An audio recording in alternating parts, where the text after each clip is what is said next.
అబద్ధికుడు కాదు, సత్యవంతుడు, జీవం కలిగిన వాడు, మహోన్నతుడు, మహాకరుడు, సర్వోన్నతుడు, సర్వశక్తిమంతుడు, నీతిమంతుడు, కనికర సంపన్నుడు. He is a compassionate God, merciful God, and He is powerful in the spirit to give you something special and excellent today. Hallelujah. ఇదేనో ఏదైనా శ్రేష్టమైనది ఇస్తాడండి. యేసుప్రభు అన్నారు, ఆ పక్షుల కంటే, పురుగుల కంటే, జంతువుల కంటే మీరు చూసే ఏదైనా ఈ భూమి మీద ఉన్నటువంటి చలించుకునేటువంటి కొన్ని ఉంటే చూడండి, అన్నిటికంటే కూడా మీరు శ్రేష్ఠులు అన్నాడు. మనం ఏం చేస్తున్నాం? చలించున్నటువంటి దానికోసం వేస్తున్నాం. బంగారం కావాలి, వెండి కావాలి, కొండలు కావాలి, గుట్టలు కావాలి, లోయలు కావాలి, అవి కావాలి, ఇవి కావాలి.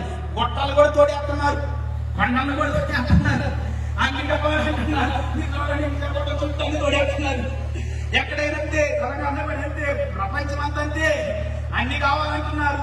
సజీవుడైన జీవం గల దేవుడిని, నిజమైన శాంతి, సమాధానం, ఆరోగ్యాన్ని, ఆనందాన్ని దేవుని ఇచ్చినట్టు యేసుప్రభు అంటున్నాడు. యోహాను సువార్త 6:39 జాన్ గాస్పెల్ చాప్టర్ 6:39, నా ఇష్టం నెరవేర్చుకోవడానికి నేను రాలేదు కానీ నన్ను పంపిన వారి చిత్తం నెరవేర్చుటకే